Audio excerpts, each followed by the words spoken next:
ఈరోజు మనము చైతన్య శక్తి గురించి చెప్పుకున్నాం. చైతన్య శక్తి లేదా చైతన్య శక్తులు, మనలో చైతన్య శక్తులు ఉంటాయి.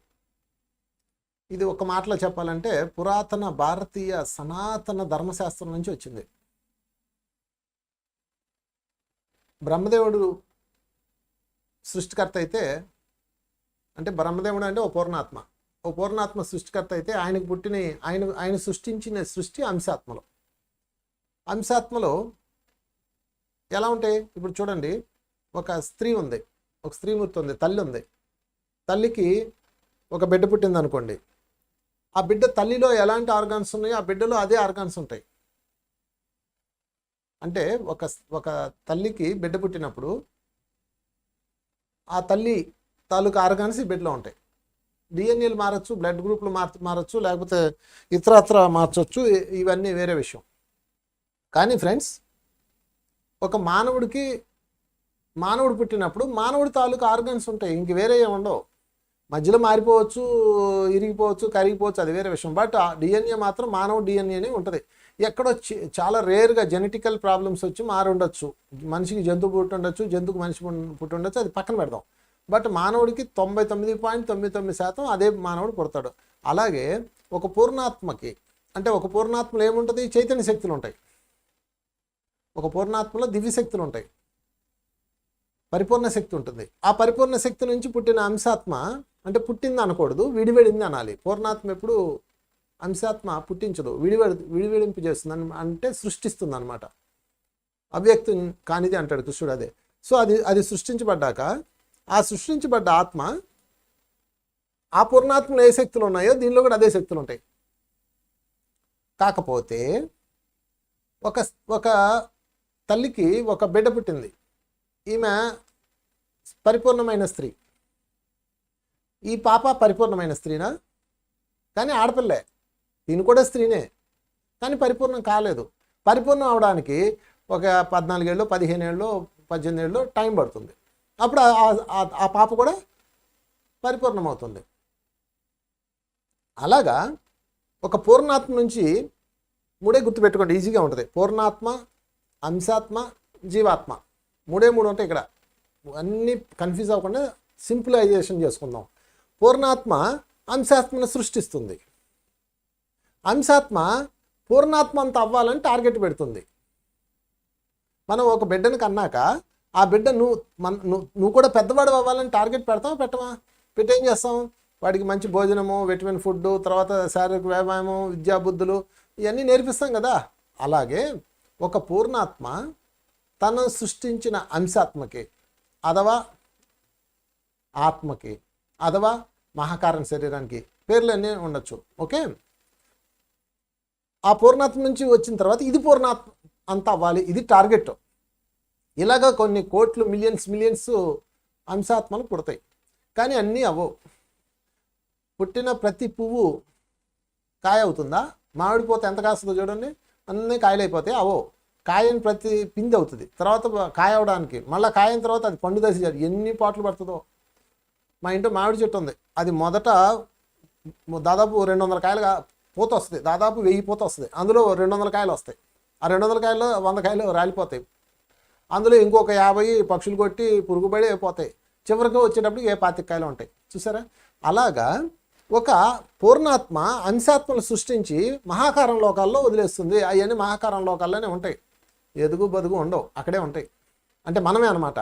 మనం ఏం చేస్తామంటే, ఇలా ఉంటే ఏమి ఎదగము, మనం భూలోకం వెళ్ళి మనలో ఉన్న అంతర్గత చైతన్యాన్ని, మనలో ఉన్న చైతన్యాన్ని విస్తరింపజేసుకోవాలి బై ప్రాక్టికల్ అని చెప్పేసి మనలోంచి ఒక జీవాన్ని పంపించి భూమి మీదకి వస్తాము. దాని పేరు జీవాత్మ. సో ఫ్రెండ్స్, 3 ఆత్మలో పూర్ణాత్మ, అంశాత్మ, జీవాత్మ, 3 పార్ట్స్ ఇస్ దేర్. ఎప్పుడైతే జీవాత్మ భూమి మీదకి వచ్చిందో ఇప్పుడు మనం అనమాట. ఇప్పుడు నేను జీవాత్మని మీతో మాట్లాడుతున్నా. ఎలా మాట్లాడుతున్నాను? నా నోటి ద్వారా, నా కళ్ళ ద్వారా, నా పంచేంద్రియాల ద్వారా మీతో కమ్యూనికేట్ అయ్యాను. అంటే జీవం అనమాట అది. ఓకే, ఆత్మ పైన ఉంటుంది, జీవాత్మ కింద ఉంటుంది.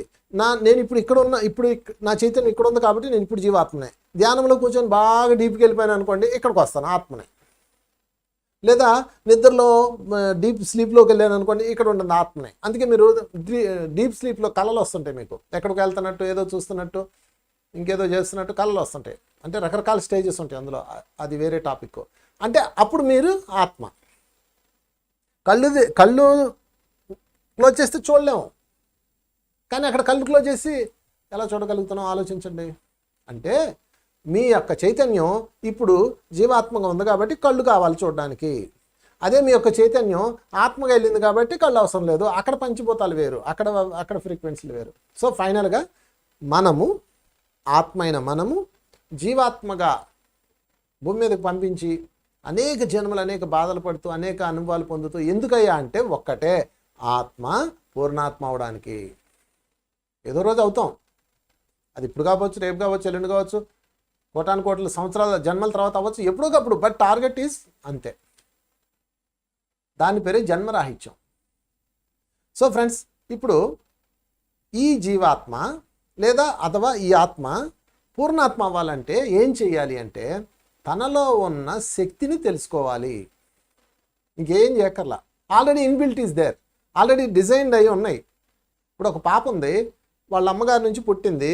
పుట్టిన తర్వాత ఈ పాప ఒక 18 సంవత్సరాల తర్వాత తను పుష్పిస్తుంది, తను వికసిస్తుంది, తను శరీరంలో ఉన్న ఆర్గాన్స్ అన్నీ యాక్టివ్ అవుతాయి, గర్భసంచి తయారవుతుంది.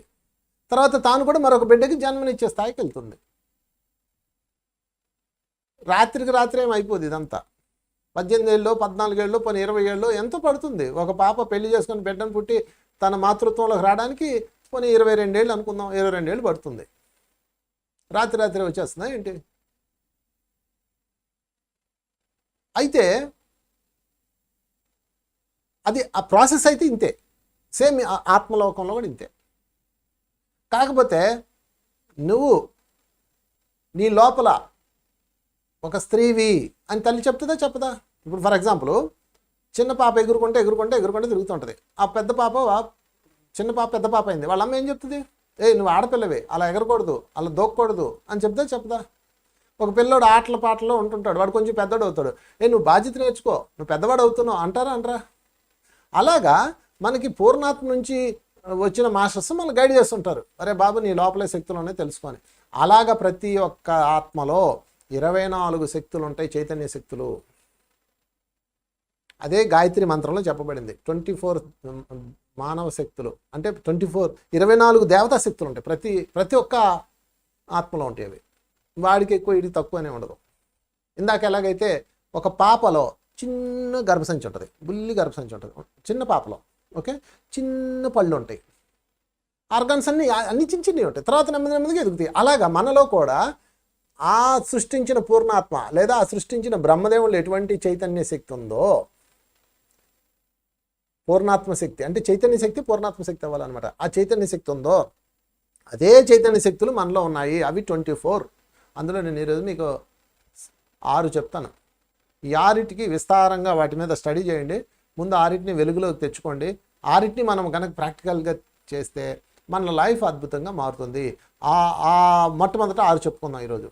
ముందుగా సాఫల్య శక్తి 1, 2 పరాక్రమ శక్తి, 3 పాలనా శక్తి, 4 కళ్యాణ శక్తి, 5 యోగ శక్తి, 6 ప్రేమ శక్తి.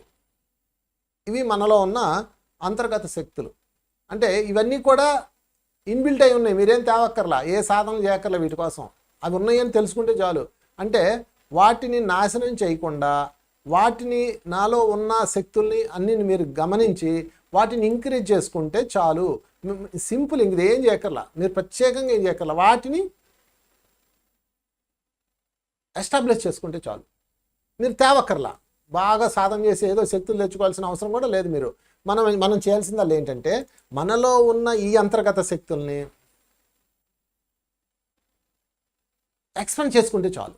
ఎందుకంటే గింజ ఆల్రెడీ ఉంది, దానికి ఎరువు నీరు అవన్నీ పోస్తే అది ఎక్స్పాండ్ అవుతుంది. అప్పుడు మనం పూర్ణత్వంలోకి వెళ్తాం. సో ఇలాగే 24 శక్తుల్లో సాఫల్య శక్తి, పరాక్రమ శక్తి, పాలనా శక్తి, కళ్యాణ శక్తి, యోగ శక్తి, ప్రేమ శక్తి, తేజోశక్తి, రక్షణాశక్తి, విద్యాశక్తి, ధారణాశక్తి, నిష్ఠాశక్తి, దమన శక్తి, ధారణాశక్తి, ప్రాణశక్తి, శీలశక్తి, తపశ్శక్తి, శాంతి శక్తి,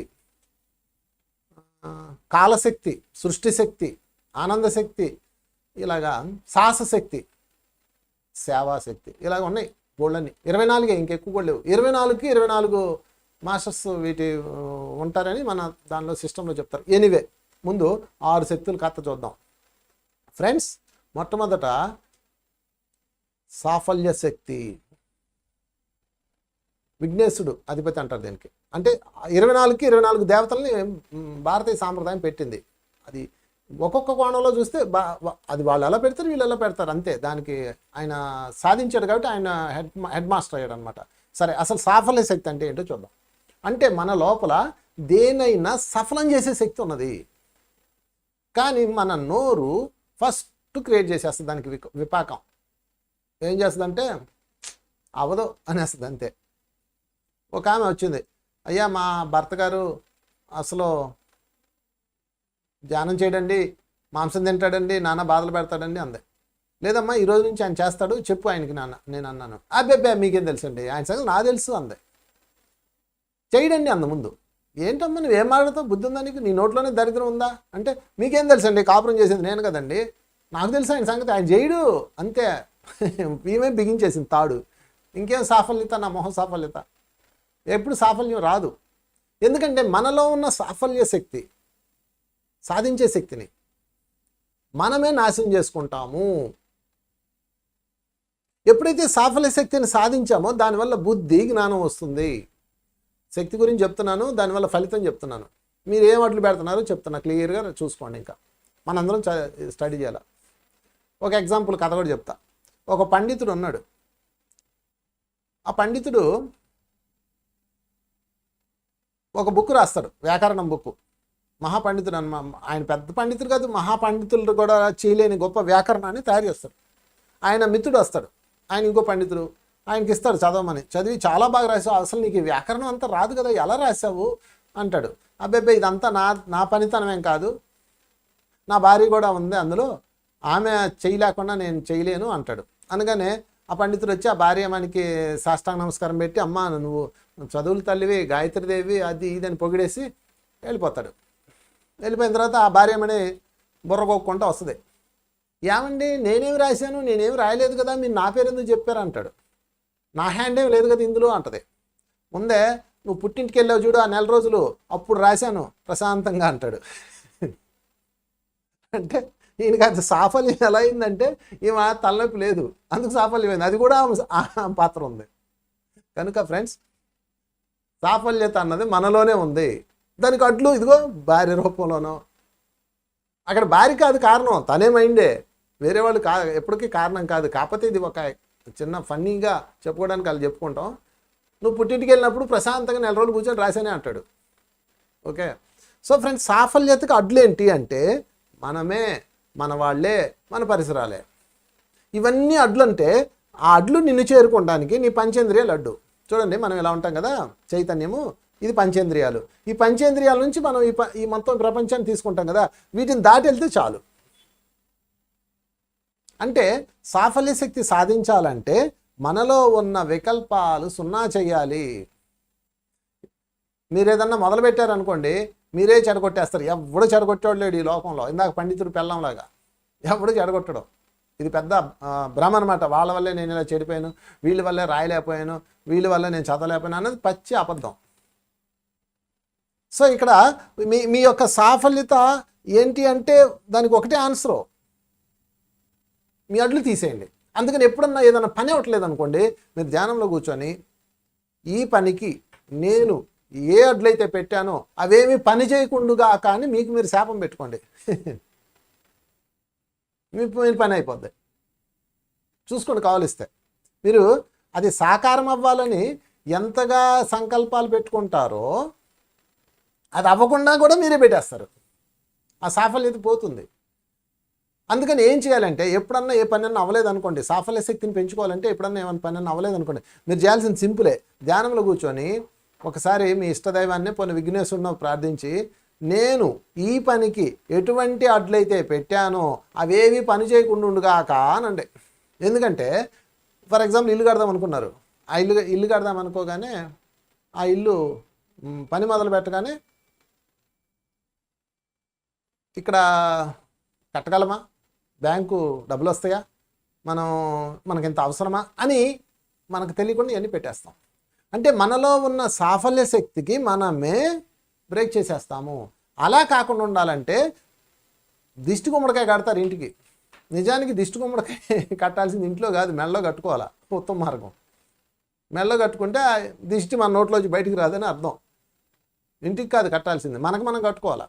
ఎందుకంటే నోరే అంటుంది అవ్వదు, చేయలేము, నాకు తెలుసు, అయ్యేది కాదు. చూసారా? అందుకని మీ సాఫల్య శక్తిని పెంచుకోవాలి అంటే ఒక పని సాఫల్యత అవ్వట్లేదంటే ఫ్రెండ్స్ మనం చేయాల్సింది ఏంటంటే మనము ధ్యానంలో కూర్చొని నా వికల్పాలు పనిచేయకుండా కాక అని మీరు సంకల్పం పెట్టండి, అంతే. అది సక్సెస్ అయిపోతుంది. ఎందుకంటే నేను ప్రాక్టికల్గా చేశాను కాబట్టి చెప్తున్నా. నెల్లూరులో సాయి తపోవనం అని ఒక ఆశ్రమం పెట్టాను. అక్కడ సాధనా కేంద్రం ఒకటి పెట్టాం. ఒక పెన్ అనేది ఒడ్డున అద్భుతంగా నాకు విజన్ వచ్చింది, దానికి మనుషులు వచ్చారు, డబ్బులు వచ్చినాయి, అన్నీ పెట్టాను. కానీ అది ముందుకెళ్ళట్లా. ఎందుకు వెళ్ళట్లేదా అని కూర్చుంటే దానికి ఇన్ని పెట్టాను నేనే. ఇక్కడ అంటే మనం పెట్టడానికి ఎవరో ఒకళ్ళు వస్తారు మన దగ్గరికి. ఏమండి లోపలికి పెడుతున్నారు, ఎవరు వస్తారండి, ఎందుకండి ఇది ఇక్కడ పెట్టారు అని ఒకడు వస్తాడు. రాగానే మన మైండ్లో అంతేనంటావా అని వచ్చేస్తాయి. రాగానే మన యొక్క సాఫల్యతకి అదే నాశనం చేస్తాయి. పక్కవాళ్ళు కాదు ఫ్రెండ్స్, పక్కవాడి శాపనార్థాలు, పక్కవాడి అడ్డులు, పక్కవాడి ఆశీర్వాదాలు ఏమి మీద పనిచేయవు. మీ సాఫల్య శక్తికి మీరే అడ్డు కాబట్టి ఆ సాఫల్యత శక్తికి ఏది అడ్డు వచ్చిందో అది చెక్ చేసుకొని దాన్ని డిజాల్వ్ చేసుకోండి. అప్పుడు నేనేం చేశాను, ధ్యానంలో కూర్చొని ఎందుకు ఇక్కడ ఇది ఆగుతుంది అని చూస్తే నా మాటలు నాకు క్లియర్ కనిపిస్తున్నాయి. అప్పుడు నేనేం చేశానంటే నేను ఎటువంటి అడ్డులైతే పెట్టానో అవేవి పని చేయకుండా కాక అని నాకు నేను మళ్ళీ శాపం పెట్టేశాను. అవన్నీ డిజాల్వ్ అయిపోయినాయి. 15 రోజుల్లో పని అయిపోయింది. అది అద్భుతంగా సాకారమైంది. చూసారా ఫ్రెండ్స్? ఇలాగా మీరు కూడా చేయండి. అంటే మీ సాఫల్య శక్తికి మీరే వికల్ప శక్తి ప్రయోగిస్తారు కాబట్టి ఆ వికల్పాలను మీరే నాశనం చేయండి. దాట్స్ ఆల్, ఇంకేం లేదు. వికల్పాలు పెట్టకుండా ఉండలేము, పెట్టేస్తాం. ఆలోచన లేకుండా ఎలా ఉంటుందండి? ఇల్లు కట్టాను కానీ కట్టేస్తామా? పెళ్లి చేసుకోని కానీ చేసేస్తామా? పెళ్లి చేసుకో అన్నాం, ఒక మంచి సంబంధం వచ్చింది, వాడు సరిగ్గా చూస్తాడా లేదా, ఆకలి వేసినప్పుడు నోట్లో అన్నం పెడతాడా లేదా, తలనొచ్చితే తలకు నూనె రాస్తాడా లేదా, ఇన్ని ఆలోచిస్తారు. మళ్ళా పలానా వాళ్ళు కాపురం పోయింది, వీళ్ళు అలా ఉంటారేమో, వాళ్ళ ముత్తాతకి జెనెటిక్ ప్రాబ్లం ఉందంట, వీడికి ఉంటుందేమో. చూసారు, ఇవన్నీ వికల్పాలు. అదేమవుతుందంటే మనలో ఉన్న సాఫల్యాన్ని నాశనం చేసేసి ఆ పని కాకుండా చేస్తుంది. అందుకని ధ్యానంలో కూర్చొని ఇందులోనే అవి ఆలోచించుకుని ఎలా ఉంటాం చెప్పండి? అందరూ నెగిటివ్లో ఆలోచించుకో అంటారు. ఎట్లా కుదిరిద్ది? మనకు బ్రెయిన్ ఉందా లేదా? మనం మిషన్స్ కాదు కదా.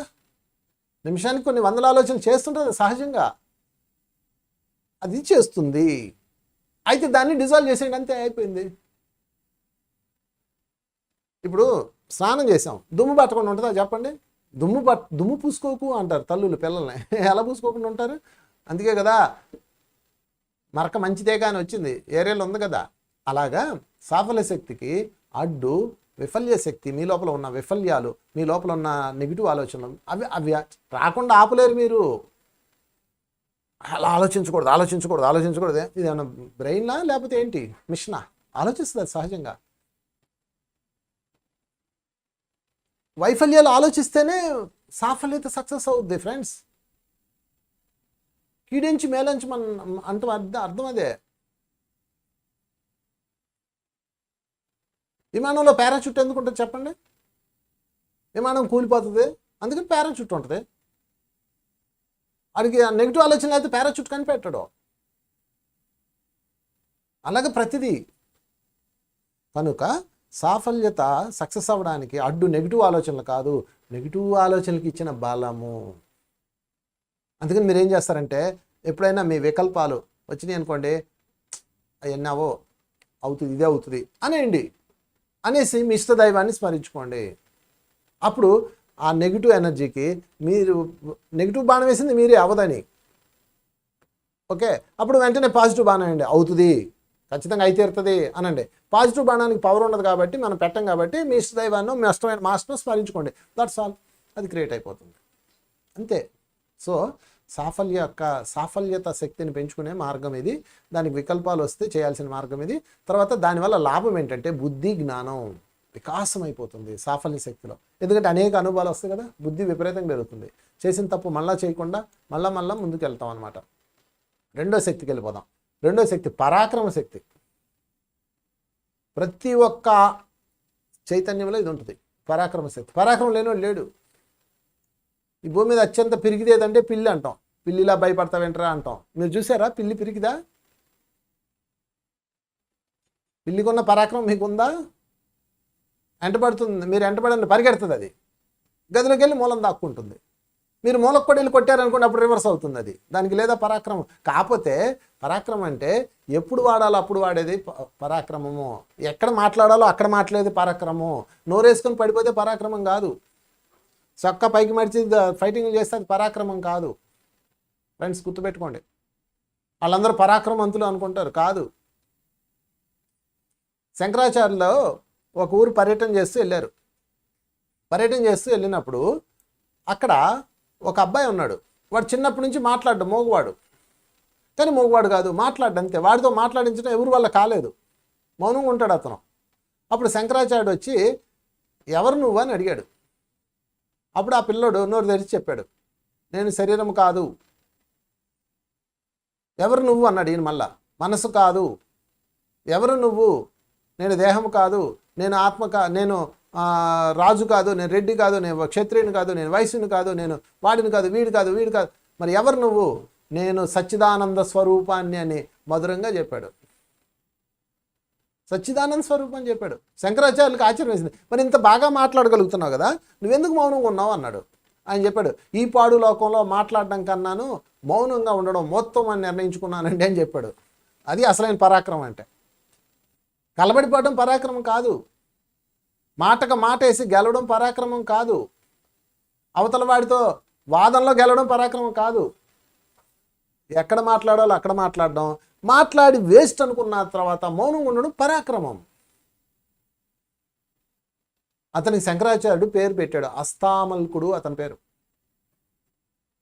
అస్తామల్కుడు అద్భుతమైన మాస్టర్.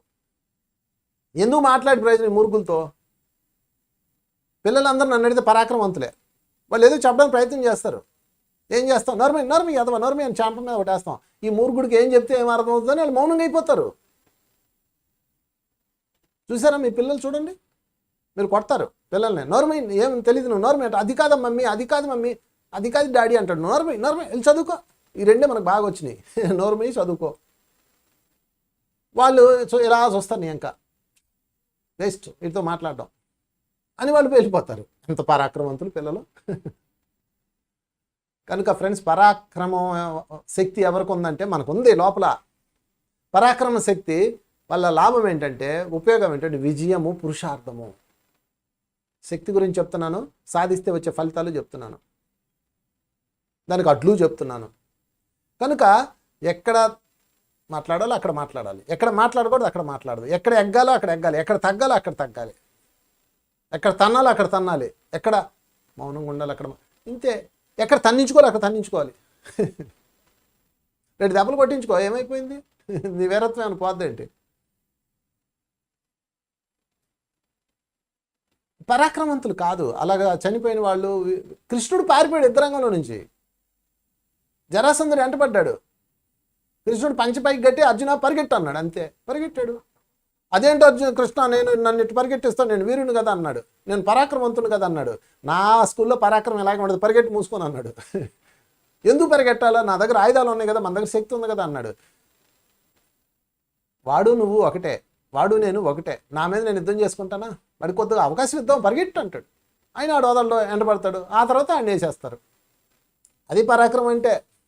రొమ్మేసిలాగా కాల్చుకుంటురా, నన్ను చంపేయండిరా, రండిరా, నేను పరాక్రమంతో చనిపోతాను, వీరస్వర్గం, ఇవన్నీ వేస్ట్ డైలాగులు. జీవితాన్ని జీవించి ఉండడమే పరాక్రమం ఫ్రెండ్స్. జీవితాన్ని జీవించి ఉండడం పరాక్రమం. నేను ప్రాణం వదిలేస్తాను, ఏందంట, చస్తే చస్తాను, ఉంటే ఉంటాను, అది పరాక్రమం కాదు. అది వాళ్ళకి పరాక్రమమో నాకు సంబంధం లేదు. కనుక పరాక్రమం అంటే విజయం, పురుషార్థం. అనవసరం మాట్లాడి వేస్ట్ వాళ్ళతో ఎందుకబ్బా, తగ్గిపోదాం, మౌనంగా ఉందాం. వాళ్ళు అనుకుంటారు చేతకానవాడు ఈడు అని. అనుకోనియండి, మీకేంటి, మీరేంటో మీకు తెలుసు, పైవాడికి తెలుసు, ఇంకెవడో తెలియాలా? అడ్వర్టైజ్ చేయాలి ఏంటి? కనుక పరాక్రమ శక్తి ఉన్నది ఫ్రెండ్స్ మీలో. మీరేం తగ్గిన వాళ్ళు కాదు, కింద పడిపోతే అంత మాత్రాన అమాయకులు కాదు, మౌనంగా ఉన్నంత మాత్రాన మీరు ఓడిపోయిన వాళ్ళు కాదు. మిమ్మల్ని మీరు ఎప్పుడు తక్కువ చేసుకోకండి. అద్భుతమైన పరాక్రమ శక్తి ఉంది, అది మీరు పరాక్రమం. అది ఎంతసేపు నిరూపించుకోవడం ప్రయత్నం చేయకండి. అంటే మనం మాట్లాడకపోతే వాళ్ళకి ఇంకా అలసైపోతామండి, ఏమైతే అది అవని మనకెందుకు. సమాధానం చెప్పాల్సింది పైన వాడికి. భగవంతుని దర్బార్లో తల ఎత్తుకొని నిలబడండి అంటాడు షిరిడి సాయి. ప్రపంచంచే గౌరవ మర్యాదలు అందుకోవాలన్న భ్రమల విడవండి అంటాడు. అంతే, అది పరాక్రమం. ఓకే, ఇక మూడోది పాలనాశక్తి. పరాక్రమ శక్తికి నరసింహుడు అధిపతి. తర్వాత మూడోది పాలనాశక్తి. పాలనాశక్తి ప్రతి ఒక్కరికి ఉంది. ఎవరిని ఎలా పాలించాలో మనకు తెలుసు ఫ్రెండ్స్. పాలించడం అంటే రాజు కాదు, మంత్రులు కాదు, ప్రతి ఇంట్లో ప్రతి ఒక్కరికి పాలన ఉంటుంది. చూడండి, ఒక తల్లి ఉంది, దానికి ఆమెకి పిల్లలతో పాలన ఉంటుంది. ఒక తండ్రి ఉన్నాడు, భార్యతో అమ్మతో భార్యతో పడాలా వద్దా? భర్త పురుషుడు ఇద్దరితో పడాలి. కరం అంటే కప్ప కోపం, ఎడమంటే పాము కోపం, చస్తాడు పాపం పురుషుడు అమ్మ తల్లి పెళ్ళాం మధ్యలో. అందుకే తల్లి పెళ్ళామ సినిమా వేసుకుంటాడు. కాకపోతే పాలనా శక్తి సరిగా లేకపోతే గందరగోళం అయిపోతారు. మీరేమవుతారు మీకే తెలీదు. మన పాలకుల్లా అయిపోతారు. చాలామంది ఉన్నారు డిపార్ట్మెంట్స్, ఎన్నో డిపార్ట్మెంట్స్ ఉన్నాయి. ఒకసారి రెవెన్యూ డిపార్ట్మెంట్ వాళ్ళు ఒక 10 మంది పూజ చేయించుకోవడానికి విష్ణు టెంపుల్కి వెళ్ళారు. ఎందుకంటే పాలనా డిపార్ట్మెంట్ కదా ఇది.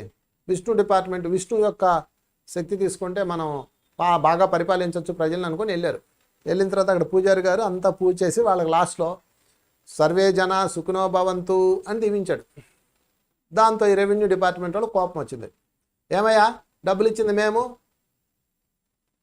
టెంకాయలు ఇచ్చింది మేము, పూలు తెచ్చింది మేము, నువ్వేమి సర్వే డిపార్ట్మెంట్ని ఆశీర్వదించావు అన్నారు. అది వాళ్ళ పాలనా శక్తి. నేనేం చేశానండి అన్నాడు. సర్వే జన సుఖిన భవంతి ఏంటి, రెవెన్యూ జన సుఖిన భవంతి అనాలి కదా అన్నాడు. అయ్యా బాబు, సర్వే జన అంటే అందరయ్యా, సర్వే డిపార్ట్మెంట్ కాదు అని చెప్తే అర్థమై సావదు. అది సంగతి. కనుక సర్వే జన సుఖినే భవంతి అంటే సర్వే డిపార్ట్మెంట్ని సుఖంగా ఉండమని ఆశీర్వదించాడు అని అనుకుంటున్నారు ఈ పాలనా విభాగం బ్యాచ్. ఇది పాలనా శక్తి. అందుకే మనం ఇలా ఏడ్చాం. ఎవడు ఏం పాలిస్తున్నాడు ఎవడికి తెలీదు. కనుక ఫ్రెండ్స్, పాలనా శక్తి ఉన్నది లోపల, దాన్ని పెంచండి. పాలనా శక్తి వల్ల ఫలితం ఏంటంటే సర్వజీవ రక్షణ.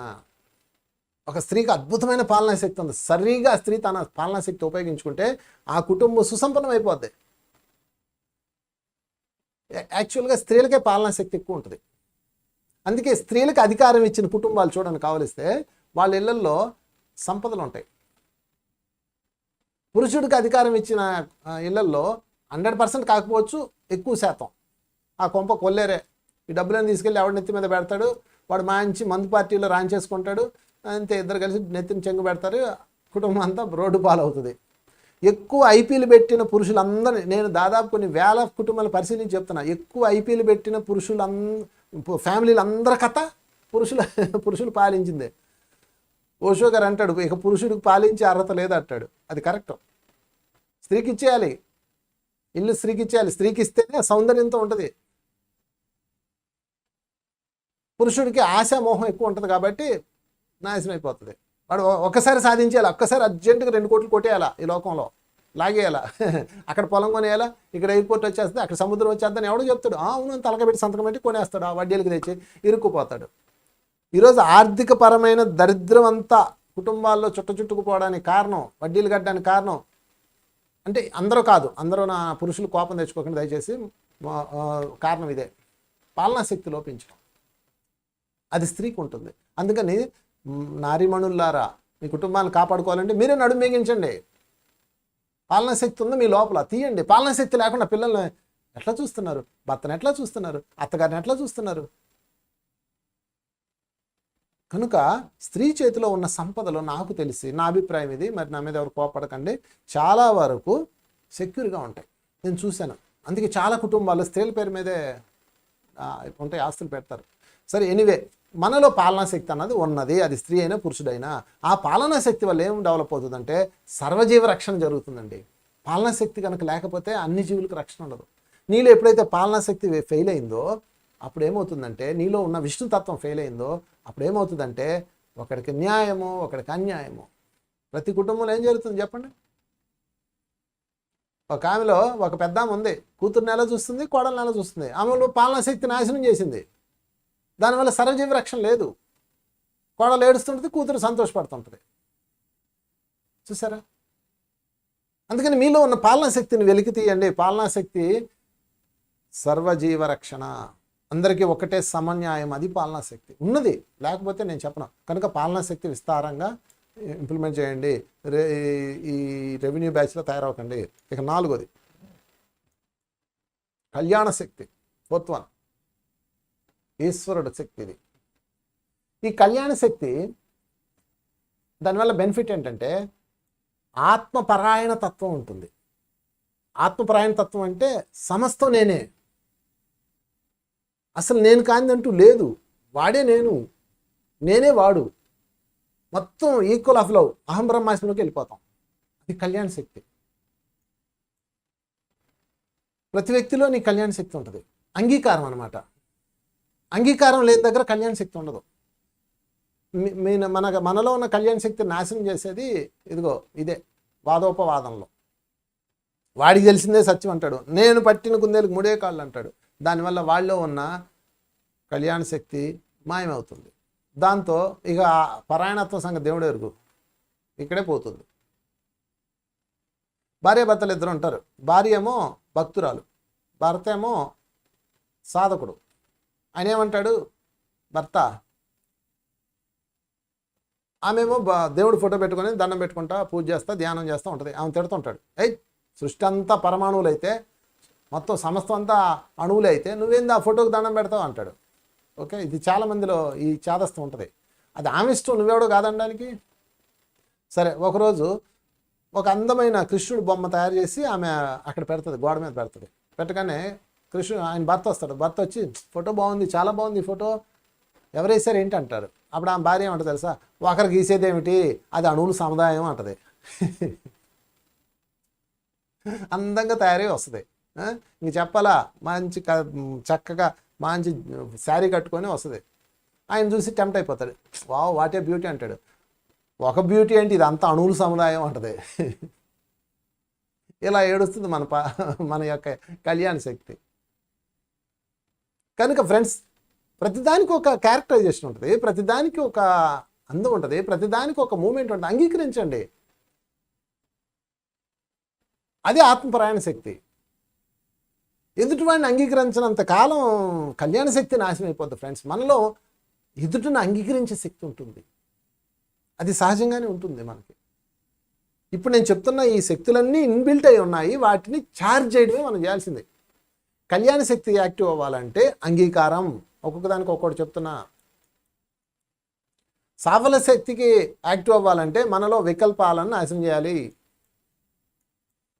పక్కోళ్ళ మీద నిందలేయకండి. పక్కోడి నీ వల్లే పని అవ్వలేదన్న మాట ఎప్పటికీ వాడకండి. నా వాస్తవానికి నేనే సృష్టికర్తను అని తెలుసుకోండి. 2, పరాక్రమ శక్తి పెరగాలంటే ఒక్కటే, ఎక్కడ తగ్గాలో అక్కడ తగ్గిపోండి. తర్వాత పాలనా శక్తి పర్ఫెక్ట్ అవ్వాలంటే ఒక్కటే,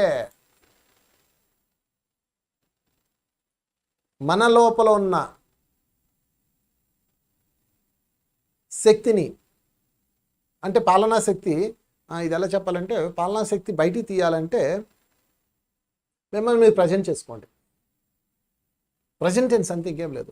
నీకేం తెలియదు నోరుమి అంటారు, చేసి చూపించండి. కరెక్టే అని ఒప్పుకుంటారు. అప్పుడు ఫలితం వచ్చాక ఎవడైనా ఒప్పుకుంటాడు, ఫలితం రాకుండా ఎవడు ఒప్పుకోడు మిమ్మల్ని.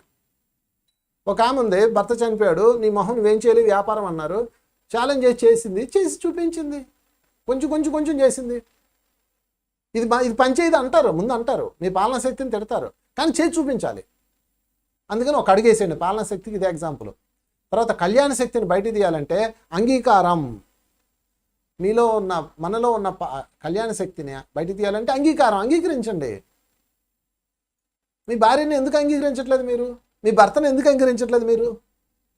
మీ పిల్లవాడిని ఎందుకు అంగీకరించట్లేదు మీరు? మీ మిత్రుడిని ఎందుకు అంగీకరించట్లేదు మీరు? వాడి తెలిసింది కూడా గొప్ప విషయం ఉంటుంది. సృష్టిలో అందరికీ అన్నీ తెలుసా చెప్పండి? ఎవరికి అన్నీ తెలియదు ఫ్రెండ్స్. అన్నీ తెలిస్తే అసలు సృష్టి కాదు అది. ఒక్కొక్క దగ్గర ఒక్కొక్క ప్రత్యేకత ఉంటుంది. ఈ సృష్టిలో ఎవరిది ఎక్కువ కాదు, ఎవరిది తక్కువ కాదు. ఆ అంగీకారం వస్తేనే కళ్యాణ శక్తి. ఎవరు ఎక్కువ కాదు, ఎవరు తక్కువ కాదు. పేడపురుగు జీవితం తక్కువ చెప్పండి, ఏనుగు జీవితం గొప్పది, మానవ జీవితం అత్యుత్తమైనది. ఎన్ని డైలాగులు చెప్తారో అన్నీ చెత్త, అవతల పారేయండి. ప్రతిదీ అద్భుతమైనదే, ప్రతిదీ అంగీకరించండి సృష్టిలో. ఎందుకంటే ఆ ఈశ్వరుడు ఇచ్చింది కళ్యాణ శక్తి. ప్రతి జీవికి జీవితం ఇచ్చాడు. చూడండి, ఒక చిన్నది దాని జీవితం దానికి ఉంటుంది. మీసాలు తిప్పుకున్న మానవులు ఈరోజు చిన్న కంటికి కూడా కనపడని అణువు ఆడిస్తుందా లేదా? కనుక అంగీకారం ఎప్పుడైతే అహం తీసి అంగీకరించామో అప్పుడు కళ్యాణ శక్తి విస్తారం అవుతుంది. కళ్యాణ శక్తి విస్తారం అవగానే ఆత్మపరాయణ తత్వం యాక్టివ్ అయిపోతుంది మై డియర్ ఫ్రెండ్స్. అది అద్భుతం అనమాట. అందుకే దానికి ఈశ్వరుడు అంటారు దాన్ని. ఇక 5వది చెప్పుకుందాం, యోగశక్తి. యోగశక్తికి హెడ్ మాస్టర్ కృష్ణుడు. యోగశక్తి వల్ల లాభం ఏంటంటే ఆత్మనిష్ట, సౌందర్యం. మనలో ఆత్మనిష్ట వచ్చేస్తుంది. ఆత్మనిష్ట వచ్చేసిందే సౌందర్యం వచ్చేస్తుంది. సౌందర్యం అంటే ఫెయిర్ అండ్ లవ్లీ రాసిన అందం కాదు, మేకప్ కాదు, లోపల నుంచి అంతర్గత సౌందర్యం. అది అది అది చెప్పలేం. అది ఆ గొప్ప అట్రాక్షన్. సుమనోహరం, సుందరం, అపురూపం. అష్టావక్రుడు ఏమైనా సౌందర్యం ఉంటాడు చెప్పండి? అష్టవంకరలతో ఉంటాడు. అష్టావక్రుడు ఫోటో చూస్తే జడుచుకుంటాం, ఏమాత్రం అందం ఉండదు. వంగిపోయిన కాళ్ళు, విరిగిపోయిన నడుము, గూని, భయంకరంగా ఉంటాడు. కానీ అష్టావక్రుడు, జానకుడు సంవాదనం ఒకసారి వినండి. అష్టావక్ర గీత చదవండి, అర్థమవుతుంది. అది ఆ యోగ శక్తి అంటే. కనుక ఫ్రెండ్స్, అందం అంటే కంటికి కనపడేది అయితే అయి ఉండొచ్చేమో, కానీ అది కాదు, ఇంకొకటి ఉంది. అదే యోగశక్తి. మన యోగశక్తి బాగా తీవ్రంగా చేస్తాం. ఒకసారి తుకారాము ఒక ఊరు వెళ్ళాడు. పాండురంగుడి గురించి పాటలు పాడుతున్నాడు. అందరూ ఊరి జనం అందరూ వచ్చారు. 100 మంది వచ్చి ఆహా ఓహో జయ పాండురంగ అని పాడుతున్నాడు. వీళ్ళు బుర్రకాయలు ఊపేస్తూ ఉన్నారు. 6 అయింది, 6 గంటల ప్రోగ్రామ్ స్టార్ట్ అయింది. 7, 8 అందరూ మరి పాటలు అయిపోయినాయి కదా 2 గంటలు. ఇంకా మళ్ళీ హారతి ఇచ్చి ప్రసాదం పెడితే అందరూ వెళ్ళిపోతారు. కానీ తుకారం కనెక్ట్ అయిపోయాడు. తనలో ఉన్న యోగశక్తి కనెక్ట్ అయిపోయాడు. కనెక్ట్ అయిపోయి తుకారాము అలా పాడుకుంటుంటే 8 అయిపోయింది, 9 అయిపోయింది, 10 అయిపోయింది. నెమ్మదికి జనం లేసి ఇలా దారి పెట్టారు. ఎందుకంటే ఇంటికి వెళ్ళి భోజనం చేయాలి కదా. మనకి పాండురంగడి కన్నా భోజనం ముఖ్యం. వెళ్ళిపోయారు. వెళ్ళిపోయిన తర్వాత 11, 12, 1, 2, 3 తెల్లారుజాము 6కి ఆయన కళ్ళు తెరిచాడు. ఆ మాధుర్యంలో పాటలు పాడుకుంటా తుకారాం అలా కళ్ళు తెరిచాడు. 6 గంటల కళ్ళు తెరిస్తే తెల్లారిపోయింది. 6 అయిపోయిందా అని చూశాడు. ఎవ్వరు లేరు. ఒక్కడు కూర్చున్నాడు, ఇలాగా పునికి పాటలు పడతా కూర్చున్నాడు. ఆహాహా, ఈ యోగశక్తి అంటే ఇదిరా. ఇటు చూడు, తెల్లారులు కూర్చున్నాడు, అందరూ వెళ్ళిపోయినా. నాయనా నువ్వు గొప్ప యోగశక్తిరా నాయన, యోగశక్తి కోసం ఇంతసేపు ఉన్నావు, నువ్వు దివ్యమైన వాడు అండి అన్నాడు. అదేమో నాకు తెలియదండి, మీరు లేస్తే నా సా పట్టుకొని వెళ్ళిపోతానండి అంటాడు. అంటే వాడు తెల్లారులు ఎందుకు కూర్చున్నాడంటే తుకారాం గారు కూర్చున్న సాప నాది. ఆ చాప ఇస్తే నేను వెళ్ళిపోతానండి, ఇప్పటికే తెల్లారిపోయిందని మా ఆవిడ తిట్టేద్దండి సాప లేకపోతే అంటాడు. అలాగుంది మన యోగశక్తి. ఎన్ని గంటలు ధ్యానం చేసాం రాసుకోవాలా, డైరీలో రాయాలా. ఇవాళ నేను 5 గంటలు ధ్యానం చేశాను. వాళ్ళు 5 గంటలు ధ్యానం చేశాను తెలుసా. ఇది మన యోగశక్తి. అంత బిల్డప్లు, డాంబికాలు, గోపలు. నేను టాబ్లెట్లు వాళ్ళని తెలుసా, నేను నో మెడిసిన్ నో డాక్టర్ అంటారు. మళ్ళీ జ్వరం వస్తే మందులు మింగుతుంటారు, మింగకపోతే సత్తుంటారు. ఇదే యోగశక్తి కాదు ఫ్రెండ్స్. యోగశక్తి అంటే ఆత్మనిష్ట, సౌందర్యం. సౌందర్యం యోగశక్తి. కృష్ణుడిది యోగశక్తి సౌందర్యం. మైకీగానే చెప్పేస్తుంది. నేను మా ఇంట్లో దేవుడి పటాలన్నీ ఆరేసాను, ఎటువంటి పూజ చేయట్లేదు, నేను ధ్యానమే చేస్తున్నాను. నువ్వు ధ్యానమే చేస్తున్నాను చెప్పుకోవచ్చు కదా. పటాలు పారేసాను, పూజలు ఇసిరేసాను, విగ్రహాలు కరిగించేసాను. ఈ బిల్డప్ అంతా ఎందుకు ఇస్తారు? అది యోగశక్తి? అది బిల్డప్ శక్తి. యోగశక్తి అది కాదు ఫ్రెండ్స్. సౌందర్యం. నువ్వు మాట్లాడితే అవతల వాళ్ళ హృదయాలు తడవాలి. అక్కడ ఎవడో భక్తుడు ఉంటాడు, వాడికి మండిపోద్ది నీ మీద. అదే యోగశక్తి. చెప్పండి, నువ్వు పూజలు మానేసావు వాడికి ఎందుకు అసలు ఎందుకు చెప్పాలి? పూజలు మానేయండి అని ఎందుకు చెప్తారు? నాకు అర్థం కాదు. ఎవడ మానాలో ఆడికి తెలీదా? మందు మానండి అన్నట్టు చెప్తారు. మాంసం మానండి అని చెప్పండి అంతే, మిగతాది ఏది చెప్పాల్సిన పని లేదు. మనకేం హక్కు ఉంది? ఇక్కడ అంగీకారం ఉంది. ఇందాక విన్నారు కదా, కళ్యాణ శక్తి కావాలా వద్దా?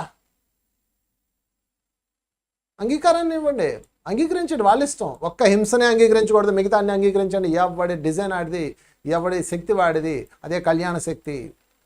అంగీకారం లేని శక్తి ఏం శక్తి? కళ్యాణం. పక్కవాడిని అంగీకరించలేరు, మండిపోతుంటుంది కడుపు. కనుక ఫ్రెండ్స్, యోగ శక్తి కావాలి, ఉన్నది. ఓపెన్ చేయండి. ఓపెన్ చేయాలంటే ఒక్కటే, యోగ శక్తిని మనలో పెంచుకోవాలంటే కృష్ణుడిలాగా సౌందర్యంలో జీవించండి. సౌందర్యం ఇంకేం లేదు, యోగ శక్తికి ఆన్సర్. ఎంత అద్భుతం, ఎంత అద్భుతం ఈ ప్రకృతి. నిరంతరం నిరంతరం ప్రకృతిలో లయమైపోవడమే ధ్యానం, ఇంకేముందిడా? కళ్ళు మూసుకొని శ్వాసను గమనిస్తేనే ధ్యానం కాదు ఫ్రెండ్స్, అది ధ్యానానికి మెట్టు. అన్నీ నోరు మూసుకొని లోపలికి వెళ్ళు అని చెప్పడానికి అది ఒక గేట్. లోపలికి వెళ్ళిన తర్వాత చూడండి ప్రకృతి, చూడండి చందమామ, చూడండి మబ్బులు, ఆడండి, పాడండి, సౌందర్యం. కనుక అందుకే కృష్ణుడు యోగశక్తికి ఎవరంటే కృష్ణుని హెడ్ మాస్టర్ అంటారు. ఇక ఆఖరిగా చెప్పుకుందాం, ప్రేమశక్తి, ద 6th వన్.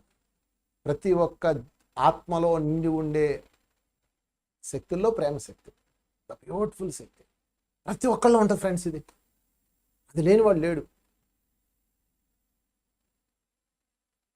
ప్రేమశక్తి కనుక ప్రేమశక్తిని కనుక మనం ఓపెన్ చేయగలిగితే, విస్తారం చేయగలిగితే, ప్రేమశక్తిని ఈ జీవశక్తిగా మార్చగలిగితే, ఒకటే ఒకటి ప్రేమశక్తిని చైతన్యపరచగలిగితే మనలో మాయమవుతుంది అసూయ, ద్వేషం. ఈ రెండే ప్రధానంగా జన్మ జన్మలకు కారణం అవుతుంది. అందుకని ఎప్పుడు కూడా ప్రేమ అన్నది అపురూపం. ఫస్ట్ మిమ్మల్ని మీరు ప్రేమించుకోవాలి, మనల్ని మనం ప్రేమించుకోవాలి. ఒక గురువుగారు తనకు ఒక శిష్యుడు ఉంటాడు. ఆ శిష్యుడికి అట్టిపళ్ళు ఇస్తాడు. ఇచ్చి ఒక అట్టిపండు ఇస్తాడు. ఇచ్చి, అరే నీకు అత్యంత ఇష్టమైన వాడికి ఇది నువ్వు ఇవ్వరా అంటాడు. వాడు అలాగే నన్ను ఓపెన్ చేసుకుని తినేస్తాడు. అదేమిరా అంటే, ఫస్ట్ నన్ను నేను ఇష్టపడితేనే కదా గురుగారు వాళ్ళని ఇష్టపడతాను అంటాడు. అది కరెక్ట్. ఎప్పుడు మనల్ని మనం ఇష్టపడాలి. ఫస్ట్ మన రూపాన్ని మనం ఇష్టపడాలి, మనకున్న జ్ఞానాన్ని మనం ఇష్టపడాలి. మనల్ని మనం ఇష్టపడకపోతే ఇంకెవరిని ఇష్టపడతాం? ఎంత పెద్ద చాంతాడు అంత రాస్తాం, ఉత్తరాలు, లవ్ లెటర్లు, ఉపయోగం లేదు అవన్నీ. ముఖ్యంగా యూత్ అద్భుతమైన ప్రేమశక్తి ఉంది. ప్రేమశక్తి అంటే పక్క వాళ్ళని లవ్ చేయడం కాదు. ప్రేమశక్తి అంటే మనల్ని మనం లవ్ చేసుకోవటం. కోసేసుకొని బ్లడ్తో రాసేస్తే అది ప్రేమశక్తి కాదు, అది రాక్షస శక్తి. అమ్మ నేనెందుకు కోసుకుంటా? నన్ను నేను ప్రేమిస్తున్నా, నేనేం కోసుకోను, నీకోసం నేనెందుకు చావాలా? అది అసలు ప్రేమశక్తి. ఈశ్వరుడు ఇచ్చిన గొప్ప జీవితం ఇది, దీన్ని నేను ప్రేమించుకుంటున్నాను. నా కోసం నువ్వు త్యాగం చేస్తావు జీవితం, నేనెందుకు చేస్తాను? నాకు అనిపించారురా, నేనెందుకు చేస్తాను? నా జీవితం ఇది. ప్రేమించండి మీ జీవితాన్ని మీరు, ప్రేమించండి మీ శరీరాన్ని మీరు, ప్రేమించండి మీ ఎత్తుని మీరు, ప్రేమించండి మీ లావుని మీరు. తిడతా ఉంటారు లావుగా ఉన్నామని, చి యాదవ జీవితం, చి అనుకోకండి. ప్రేమించండి మిమ్మల్ని మీరు. మీ పొట్టను చూసుకొని ఎందుకు ఏడుస్తుంటారు ఎప్పుడు? కొంచెం పొట్టరాగానే ఎంత అట్టయిపోతామో, ఎంత బాధపడిపోతామో. కొంచెం లావు రాగానే అయ్యో అనుకుంటాము. ఎందుకు అనుకోవాలి? లవ్ చేయండి. ఎంత ఓ బొజ్జ గణపయ్య నీ బంటు నేనయ్యా. బొజ్జ గణపయ్య అని ఎంత ముద్దుగా అంటున్నాం.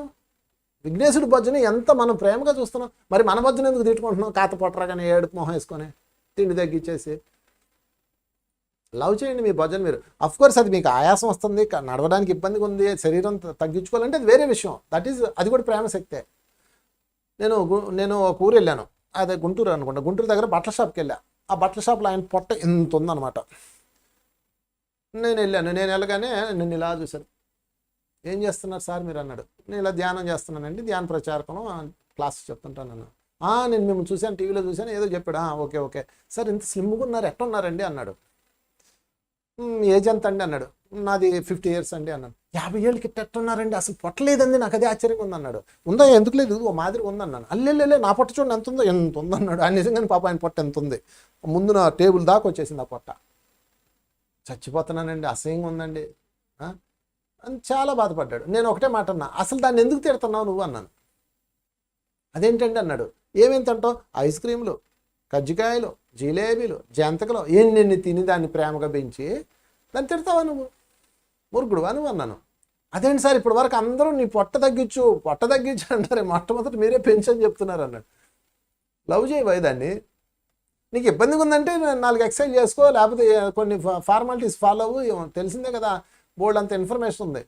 ఫస్ట్ లవ్ చేయి, నీ పొట్టన లవ్ చేయి. ఓ బొజ్జ గణపయ్యా నీ బంటు నేనయ్యా, ఓ 6 ప్యాక్ గణపయ్య అంటావా చెప్పండి? లాగితే అంతాడు గణపతి. 6 ప్యాక్ అంటారు, అవునా కూడా. కానీ 6 ప్యాక్ గణపతులు కూడా పెట్టారు మన వాళ్ళు. 6 ప్యాక్ గణపతులు ఆయన ఎంత బాధపడి ఉంటాడో. గణపతికి తన బొజ్జను చూసి ఎంత మురిసిపోయి ఆనందిస్తాడో కదా. మనం ఎందుకు ఏడుస్తున్నాం అంటే మనలో ప్రేమ శక్తి లేదు. ఎవడైతే తన జీవితాన్ని చూసి తను తిట్టుకుంటున్నాడో, ఎవడైతే ముఖ్యంగా తన శరీరాన్ని తను అసహించుకుంటున్నాడో, ఎవడైతే నేను ఇంకా ఎత్తుంటే బాగుండు, ఇంకా నల్లగుంటే బాగుండు, ఎంత పోటుగాడు, ఏమి లేవు ఫ్రెండ్స్. చెప్తున్నాను కదా, ప్రేమ శక్తి లోపల ఉంది. ఓపెన్ చేయండి. ఫస్ట్ మిమ్మల్ని మీరు ప్రేమించండి, మీ శరీరాన్ని మీరు ప్రేమించండి. ఎంత పొడవు, ఎంత కలర్, ఎంత లావు, ఎంత సైజు ఉన్నంత మాత్రాన పెద్దగా పీకిందేం లేదు ఎవడు. ఇంకా పచ్చిగా చెప్పాలంటే, నాకు ఒక ఫ్రెండ్ ఉన్నాడు ఇంటర్మీడియట్లో. వాడు పొట్టాడు, చాలా పట్టుకుంటాడు అనమాట. నేనేం పొడవుకుంటాను. నేను 6 అడుగులు 2 అంగుళాలు, మంచి చార్మింగ్ హ్యాండ్సమ్గా ఉండేవాడిని. చెప్పుకుంటే సిగ్గుసేటు. నాకు ఒక్క గర్ల్ ఫ్రెండ్ లేదు. వాడికి 2 ఏసి ఉన్నాయి, 3 ఏసి ఉన్నాయి ఒక్కో సంవత్సరంలో. వాడు ఎంత కలర్ఫుల్గా నడిపాడు కథలో. ఏం ప్రయోజనం చెప్పండి? హైటు, వెయిటు, లావు ఏముండవు, ఏం పనికిరావు. వాడిని ప్రేమించుకుంటున్నాడు. నాకు ఆ విషయం తర్వాత అర్థమైంది. ఎంత హైట్ ఉన్నాను, ఎంత పర్సనాలిటీ ఉంది, నాకు ఒక్కటి పడట్లేదు. ఈడికెలా పడిపోయిందని నేను ఇంటర్మీడియట్లో దిగులు పెట్టేసుకున్నా. ఓ నా మొహంలో మొట్యాలు వచ్చినాయి అనుకున్నా. వాడి మొహం అంతకన్నా పేడ మొహంలో ఉంటుంది. నాకు ఎప్పటికీ అర్థం అయ్యేది కాదు. తర్వాత అర్థమైంది, వాడు ప్రేమించుకుంటున్నాడు, అందుకే వాడిలో ఉన్న ప్రేమ శక్తిగా మారిపోయింది. ఒకసారి అన్నా, పొట్టోడు అన్నాను, నువ్వు ఎంత పొడవు నేను పీకేవరా అన్నాడు. వాడు ఆ మాట అన్నాడు కాబట్టి నేను మీకు చెప్తున్నా. నువ్వు ఎంత పొడవు నేను పీకేవరా అన్నాడు. పచ్చిగా అన్నాడు ఇదే మాట. ఇది ఆ వరుడు వాడితే కానీ కిక్కు రాదు కాబట్టి నేను వాడాను ఆ వరుడు. నేను అప్పుడు సిగ్గుపడ్డాను. అప్పుడు చెప్పాడు నాకు, మరే మనల్ని మనం లవ్ చేసుకోవాలరా. మనల్ని మనం లవ్ చేయనప్పుడు మనల్ని ఎవ్వరూ లవ్ చేయరు. అదే ప్రేమ శక్తి, అదే అసూయ ద్వేషాలను మాయం చేసే శక్తి. ఎప్పుడైతే మనల్ని మనం ప్రేమించుకోలేదో, మనల్ని మనం అసహించుకున్నామో, ఇక అక్కడి నుంచి మన లోపల అవతల వాడి యొక్క విజయాలు చూసి మండిపోతుంటాము. అక్కడి నుంచి సరికాని పనులు చేస్తుంటాము, అక్కడి నుంచి యుద్ధాలు చేస్తుంటాము. ఇంక చెప్పాలా, నాశనం అయిపోతుంది జీవితం. కనుక ప్రేమ శక్తిని పెంచుకోండి. ఎలా ఉంటే అలాగా, ఎట్లుంటే అట్లా. ఏమి జీవితం నాది, ఏమి జీవితం అయ్యా. బాబా ఎంత బాగుందయ్యా ఈశ్వరాయి జీవితం. ఎంత అద్భుతమైన శరీరం అయ్యా. చూడగలుగుతున్నాను, మాట్లాడగలుగుతున్నాను, తిన్నది అరిగించుకోగలుగుతున్నాను. చిన్న చిన్న రిపేర్లు ఉంటే ఉన్నాయిలే. What a beautiful body, thanks to God. ఈ కంటితో విశ్వాన్ని చూడగలుగుతున్నాం. ఒక ఫోన్తో మీరు నక్షత్రాన్ని ఫోటో తీయండి. 50,000 రూపాయల ఫోన్తో మీకు నక్షత్రాన్ని ఫోటో తీస్తే రాదు, అది చిన్న మచ్చలా పడుతుంది. కానీ ఈ కంటితో స్పష్టంగా నక్షత్రాన్ని చూడగలుగుతున్నాం. Love everything. అదే ప్రేమశక్తి. ప్రేమశక్తి మన నుంచి ప్రారంభమవుతుంది ఫ్రెండ్స్. కనుక మీలో ప్రేమశక్తి ఓపెన్ చేయండి. ఎప్పుడైతే ఈ శక్తులన్నీ మీరు చైతన్య శక్తులుగా మార్చారో, చూడండి, శక్తులు చైతన్య శక్తులు. శక్తిని చైతన్య శక్తికి చేయాలి. చైతన్యం అంటే యాక్టివ్ చేయడం. ఈ శక్తుల్ని చైతన్యం చేశారనుకోండి, అప్పుడు ఒక్కొక్కటి ఇంప్లిమెంట్ అవుతుంటాయి. లోపల ఏమున్నాయి? విత్తనము మొలకవడమే చైతన్యం. కనుక మరొకసారి చెప్తున్నాను, సాఫల్య శక్తి కావాలా, దానివల్ల లాభం బుద్ధి జ్ఞానం వస్తుంది. నెంబర్ 2 పరాక్రమ శక్తి, దానివల్ల లాభం విజయం పురుషార్థం. పాలనా శక్తి, దానివల్ల లాభం సర్వజీవ రక్షణ. కళ్యాణ శక్తి, దానివల్ల లాభం ఆత్మపరాయణ తత్వం. యోగ శక్తి, దానివల్ల ఆత్మనిష్ట సౌందర్యం 2 కలుగుతాయి. ప్రేమ శక్తి, అసూయ ద్వేషాల నుంచి విముక్తి. థ్యాంక్ యూ ఫ్రెండ్స్ అందరికీ.